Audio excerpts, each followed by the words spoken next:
Bonjour à tous et bienvenue dans cette nouvelle vidéo review.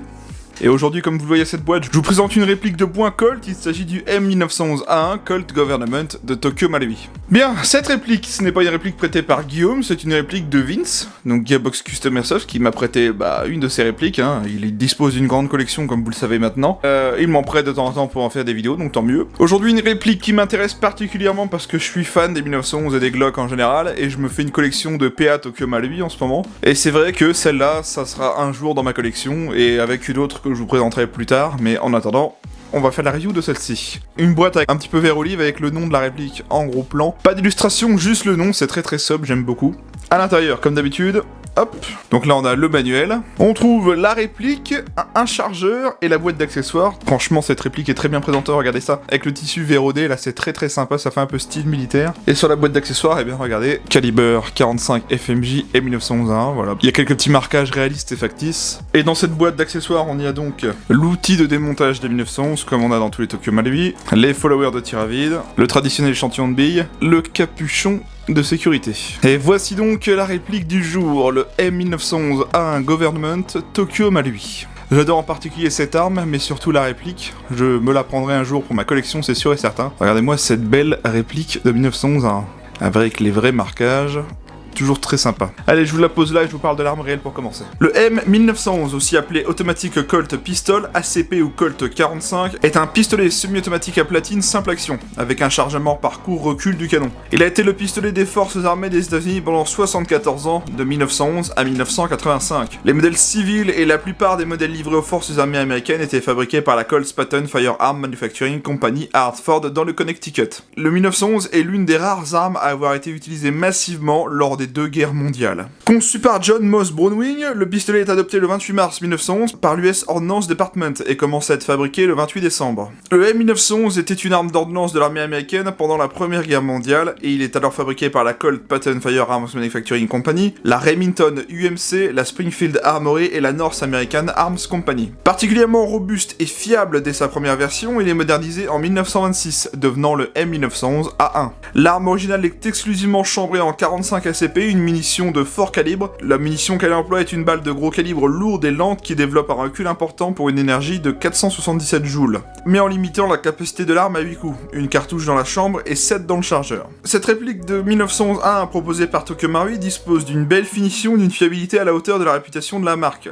Une réplique parfaite du 1911A1, une qualité de finition, une fiabilité des perfs de Tokyo Marui, un peu réglable et un blowback percutant. Voilà pour l'arme et la réplique. Comment est-ce qu'il fonctionne? Eh bien écoutez, c'est un GBB standard, donc gaz blowback. Qu'est-ce que j'entends par gaz blowback? Ce sont tout simplement des répliques qui fonctionnent au gaz. On insère le gaz dans le chargeur avec la petite valve juste ici. On l'insère dans la réplique, on arme et on tire. Le gaz blowback, c'est tout simplement des répliques qui vont avoir la culasse mobile, donc ça permet d'avoir un tir semi-automatique et non pas de recharger manuellement à chaque tir, donc c'est plutôt sympa. Ça rend la réplique beaucoup plus réaliste évidemment. L'inconvénient c'est que l'hiver, le gaz et le froid ne font jamais bon ménage, mais avec Tokyo Marui on a une exception parce qu'elle est complètement en ABS cette réplique. On va y revenir après, vous allez comprendre. Ça désigne sous le nom gaz blowback, donc GBB. Je vous invite donc à taper gaz blowback ou GBB sur Google Airsoft et vous trouverez plein de choses. Bien, allons-y, on va regarder les marquages. On a des vrais marquages sur cette réplique, donc profitons-en. Sur la glissière, côté gauche, voilà, on a un très beau marquage. Patton 20 avril 1897, voilà. C'est très bien fait, avec le logo Colt juste ici avec le cheval cabré. Un petit marquage GHD ici, un petit marquage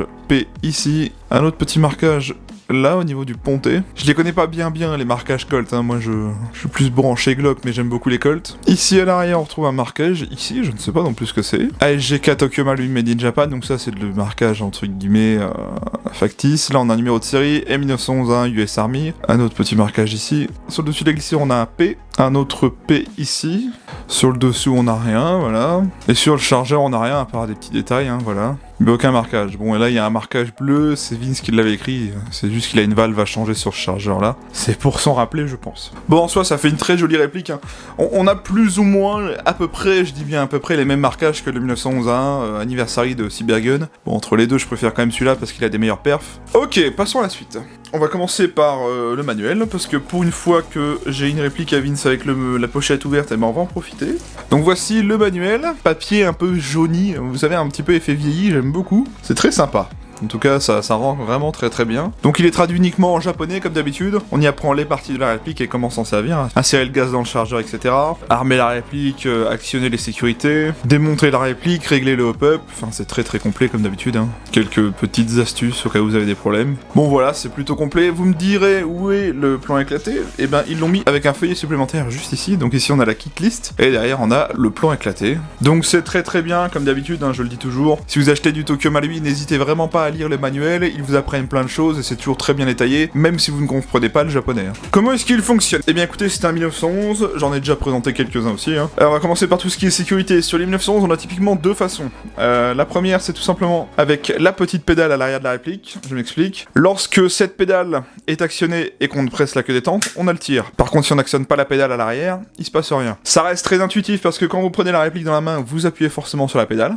Voilà. Et donc la deuxième sécurité, qui ne peut être utilisée que lorsque la réplique est armée comme celle-ci, eh bien c'est ici tout simplement avec le levier, là, qu'on va aller relever tout simplement comme ceci, qui va aller bloquer le système de tir. Donc il n'est pas ambidextre, hein, sur ces versions 1911 A1, c'était vraiment à l'ancienne, que du côté gauche uniquement. Donc c'est très rapide à actionner, hein, parce que ça se fait avec le pouce, vous voyez. L'éjection du chargeur va se faire ici avec ce gros bouton, donc le chargeur tombe bien tout seul, aucun problème pour l'insérer non plus, hein. C'est du Tokyo Marui quoi, hein. Ça fonctionne super bien. On a une attache Dragon à l'arrière en métal sur la réplique, juste ici. On a des stries de préhension sur la glissière de chaque côté, à l'arrière, gauche et droite. Donc parfait pour armer la réplique. Ça se fait très bien.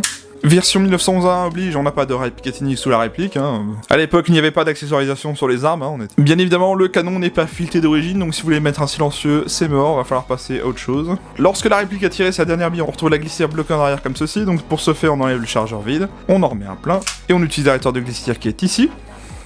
Donc comme je le dis assez souvent, si on a des petites mains, c'est un peu galère, mais moi qui ai des grandes mains, je suis obligé de faire un petit effort, de me décaler un petit peu pour aller le choper. Bon sinon, c'est pas compliqué, hein, on utilise avec la main gauche. Voilà. Les organes de visée, ça donne quelque chose comme ceci. Deux crans de mire alignés avec un guidon à l'avant. Aucun point blanc, rien du tout, hein. C'était vraiment très rustique à l'époque. Et voilà donc pour les contrôles standards de la réplique. Hein. C'est très très basique, on est vraiment sur les vieux 1911, donc il n'y a pas vraiment grand chose à dire. Hein. Ok, voyons voir la suite. Pour le démontage et l'entretien, on va commencer par enlever le chargeur. Vous remarquerez qu'on a une encoche ici pour l'arrêtoire de glissière et une petite demi-lune juste ici. Et bien on va aller aligner cette demi-lune avec l'arrêtoire de glissière comme ceci. Et l'autre côté, on va l'appuyer ici, sur le petit bouton, donc on maintient le tout, on appuie sur le bouton de l'autre côté, et à partir d'ici on va simplement éjecter l'arrêteur de glissière en tirant dessus, et voilà. Une fois ceci fait, on tire simplement la glissière vers l'avant, et on a démonté la réplique en deux, la frame et la glissière. Donc là on a bien évidemment la frame, vieille mécanique Tokyo Marui mais qui marche toujours aussi bien, et là nous avons la glissière avec la glissière, le canon externe, le canon interne, le ressort récupérateur. Si on continue à démonter, eh bien on retire le ressort récupérateur, on retire le guide du ressort qui est en métal. Ensuite, on a cette pièce à l'avant du canon, et on va la pivoter d'un quart de tour, et on la sort, voilà, elle est en métal elle aussi. Hein. Et à partir de là, on va pouvoir éjecter le canon du nozzle vers l'avant. Donc là, on retrouve l'outer barrel avec le bloc up à l'intérieur, vous voyez, on y voit la petite boursouflure, tout simplement. Et donc là, on a la glissière avec le nozzle, à bien lubrifier surtout, hein, comme d'habitude. Voilà, c'est très très simple, hein, ça reste du 1911. On refait tout dans le sens inverse pour remonter, évidemment. Et voilà, vous voyez que c'est très très simple. Hein. Les 1911 et les Glock, il n'y a rien de plus facile, j'ai envie de vous dire. Pour le réglage hop-up, donc je profite d'avoir démonté la glissière de la frame. Eh bien ça va se faire réplique démontée en deux comme ceci, donc on démonte la réplique, et on va aller régler le hop-up ici, avec la petite molette de réglage qui est ici, là. C'est très standard, c'est un peu chiant parce que oui, il faut démonter la réplique pour les régler, mais à l'époque on n'avait pas trouvé de système pour les régler autrement. Hein. Bon après, c'est pas ultra chiant en soi, parce que les réglages Marui sont très faciles à faire, une fois que vous avez à peu près le réglage en fonction de votre grammage de billes, ça bouge plus. Donc voilà pour le réglage du hop-up. Bien, on va y mettre un petit peu de gaz, voir comment ça se comporte. Alors, réplique Tokyo Marui oblige, comme d'habitude, je le dis et je le répète, ce sont des répliques construites entièrement en ABS, donc n'utilisez pas du gaz trop puissant, maximum du 110 PSI, donc moi je vous recommande le AB vert, c'est celui que j'utilise en partie avec mes répliques Tokyo Marui, et depuis que j'utilise, j'ai jamais eu de problème. Donc il n'y a pas de bille dans le chargeur, donc je vais maintenir l'arrêtoire, c'est parti. Alors la queue de détente, elle est très très fine sur les 1911, vous voyez. En fait, on est directement au point dur lorsqu'on a armé la réplique. On a un tout petit débattement comme ceci, très très petit jeu, et juste après on a le tir. Voilà, là j'ai une très très grosse résistance, très prononcée. Et après ça part. Il y a une résistance mais ça reste assez filant quand même. C'est pas hyper dur, hein. ça glisse quand même tout seul. Ok, le trigger reset il est... là. Il est à peu près au même niveau que la résistance avant le tir, hein. C'est très très court. Ouais, c'est très très court, franchement ça m'étonne pas. Ce qui fait qu'on peut enchaîner le semi quand même pas mal. Hein. Vous voyez que ça marche quand même très bien. Le retour de glissière. Ça recule très bien niveau glissière. Mais on n'a pas une très grosse autonomie en gaz parce que, comme vous le voyez, le chargeur est assez fin, assez compact. C'est pas dégueu du tout en termes de sensation de tir. Bon, c'est pas le plus gros blowback que vous aurez sur 1911, hein. Les 1911 KWC font bien mieux, mais ils sont à CO2. Par contre, en termes de perf, y a pas à chier, ça sera autre chose. Donc l'arrêteur de glissière fonctionne, hein, comme vous voyez. Y a rien à dire là-dessus, par contre, j'aime beaucoup la sensation de tir avec. Comme d'habitude, c'est du Marui, hein, le 1911, il cycle bien, il n'y a pas trop de résistance sur la glissière. Ça cycle bien, le cyclage est plutôt fluide. J'aime beaucoup les 1911 Marui pour ça. Mon M45 fait pareil, et je vois que même les anciennes répliques de points 1911 faisaient la même chose. Donc bon, finalement, c'est plutôt bien. Donc voilà pour le test de tir à vide, je suis plutôt convaincu, comme d'habitude. Alors, en termes de finition et matériaux, bon, comme vous en doutez, je vous ai déjà expliqué plein de fois, Tokyo Marui, au niveau des répliques de points, ont une obligation de les fabriquer en plastique, enfin en ABS. C'est une loi japonaise, hein, et au Japon, ils n'ont pas le droit de construire des répliques de points en métal. C'est comme ça, à la base c'est pas censé sortir du Japon, donc nous quand ça arrive chez nous, bah on se tape forcément les mêmes obligations au final, mais bon c'est comme ça. Ça a beau être du plastique, pour vous détailler, hein, on a la glissière, la frame, voilà, toute la partie bas et la partie glissière, ça c'est en ABS. Par contre, on a quelques éléments en métal, comme le bouton éjecteur de chargeur, le levier de sécurité, les organes de visée, la queue de détente, le chargeur, l'attache dragon, bien évidemment, le marteau, quelques petites pièces ici où je vous ai montré des éléments en métal, mais la grosse majorité de la réplique, c'est quand même l'ABS, hein. C'est ce qui va faire le plus sur la réplique, c'est la glissière et la frame,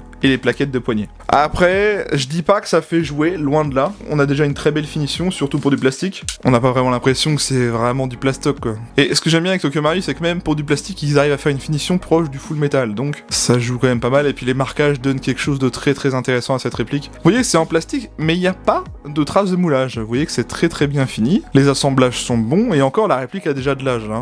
Elle est pas toute neuve cette réplique. Les matériaux sont de qualité, franchement. C'est Tokyo Marui, quoi. Ils arrivent à faire des trucs incroyables pour les moyens qu'ils ont, et ça on peut pas leur reprocher. Surtout au niveau des perfs, on va voir ça après, mais c'est comme ça. Voilà pour les matériaux. Il est donc temps d'aborder les caractéristiques techniques. Alors c'est une réplique de calibre 6 mm à propulsion gaz, disposant des modes de tir sécurité et semi-automatique uniquement. Elle développe 0,8 joules, soit 290 fps. C'est le modèle Colt Government 1911 A1. Elle fait une longueur de 215 mm pour un poids de 800 grammes, donc c'est quasiment proche du vrai, il manque 200 grammes. Limite. Elle dispose bien du hop-up réglable, elle dispose bien du blowback, elle est fabriquée entièrement en ABS et quelques parties métal, elle ne dispose pas de rail tactique d'origine, son chargeur est en métal et peut contenir 26 billes, et c'est fabriqué par Tokyo Marui. Voilà. On va aller au test chronie et au test de tir, et je vous retrouve juste après. Allez, à tout de suite.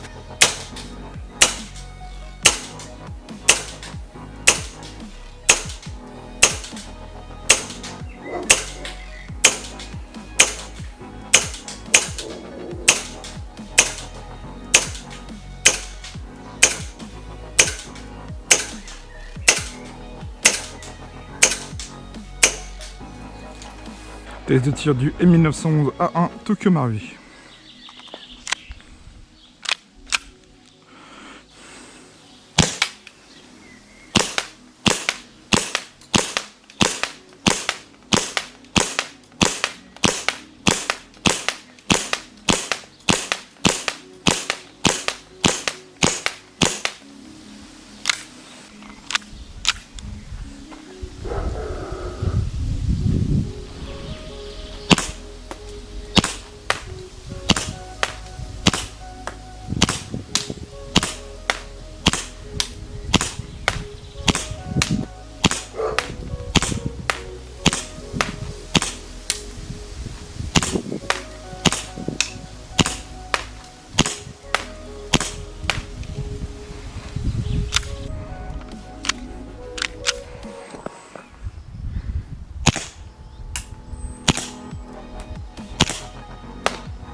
Je ressors donc du test de tir, alors que vous dire sur la réplique? Bon, je l'ai déjà expliqué plein de fois, les répliques Tokyo Marui en termes de répliques de points et même répliques longues, ça n'a plus de performance à prouver, ça c'est clair. Comme d'habitude, on a un hop-up très fonctionnel, on a une portée très correcte d'origine, hein, 30-40 mètres easy. Donc il n'y a aucune complication à aller toucher sa cible avec ça. L'autonomie en gaz, bon elle est pas non plus énorme parce que le chargeur est assez fin et compact, on fait aisément son chargeur, mais on n'en fera pas deux, on fera pas deux chargeurs. Très bonne résistance au froid, pas de cooldown remarqué évidemment, c'est aussi là l'avantage que je vous disais tout à l'heure. Certes elle est en plastique, mais l'avantage du plastique c'est que ça retient beaucoup plus le froid que le métal. Donc la réplique est beaucoup moins sensible l'hiver, donc c'est quand même à prendre en compte. Moi je sais qu'avec mes répliques Tokyo Marui je joue aisément en hiver. Pour ceux qui connaissent Tokyo Marui, je n'ai pas besoin de vous l'expliquer, hein. Vous connaissez autant que moi. D'une réplique à l'autre ça change pas tellement, on a d'excellentes perfs, un excellent hop-up. Le kick est très sympa, le cyclage est rapide, c'est percutant même pour du plastique, donc c'est pas dégueu du tout. Les finitions, j'en parle pas, c'est excellent, j'adore Tokyo Marui pour ça. On a une réplique full plastique mais qui se rapproche du métal, et ça j'aime beaucoup. Voilà, qu'est-ce que je peux vous dire de plus? Si vous cherchez un 1911-1 avec de bonnes perfs d'origine sans vous prendre la tête et vous voulez juste la sortir de la boîte mais débiter du gaz, vous achetez un Tokyo Marui. Si vous n'aimez pas le plastique, vous n'achetez pas un Tokyo Marui, tout simplement. Moi, de mon point de vue, c'est que Tokyo Marui, ben, vous l'achetez, vous jouez avec et vous faites rien d'origine. Vous l'achetez, vous le sortez de la boîte et vous allez jouer, tout simplement, on se prend pas la tête. Donc, ben, comme d'habitude, je ne suis pas déçu des répliques de points Marui. Bien, en termes de prix, cette réplique, elle est à vendre aux alentours de 180€ sur les shops français en ce moment où je fais la vidéo. Bon, oui, ça peut faire cher, mais bon, j'ai envie de vous dire, c'est le prix normal d'une réplique Tokyo Marui, d'une réplique de points Tokyo Marui en tout cas. On est à peu près dans ces zones-là, il y en a certaines, elles valent 160, 150, mais bon, c'est des répliques qui sont déjà beaucoup plus anciennes. 180€, bon, c'est le prix moyen que j'ai constaté en France, hein, de ce que j'ai remarqué. Faire venir une réplique de l'autre bout du monde, ça coûte forcément de l'argent. Et bon, comme je le dis à chaque fois, vous seriez au Japon, bah, vous n'auriez pas tous ces prix énormes à payer, hein. Sachez qu'un 1911 à 1 Tokyo Marui au Japon, c'est dans les 125-130€. Donc si vous voulez vraiment l'acquérir, il y a quelques shops français qui la vendent actuellement. Je vous invite donc à taper ça sur Google et vous allez trouver des sites qui la vendent, hein, tout simplement. Bien, je remercie beaucoup Vincent de Gearbox Custom Airsoft qui m'a prêté sa réplique pour vous en faire la vidéo. C'est aussi grâce à lui que je peux vous faire du contenu, parce que mine de rien, cet homme dispose d'une collection de répliques d'airsoft très importante. Sachez que vous n'êtes pas prêt de manquer de vidéos, ça c'est clair et net. Donc je vous mets le lien de sa page Facebook dans la description, et je vous invite aussi à aller voir sa chaîne YouTube qui est aussi dans la description, voilà. Moi je vous invite à venir vous abonner à ma chaîne YouTube, pensez bien à activer la cloche des notifications, c'est le meilleur moyen de suivre les sorties des nouvelles vidéos et celles qui sortiront prochainement, donc c'est totalement gratuit, vous avez juste à cliquer sur s'abonner et activer la cloche. Vous pouvez aussi me retrouver sur ma page Facebook, c'est sur cette page que j'y poste des choses hors vidéo, des annonces de concours, des photos, des posts communautaires, etc.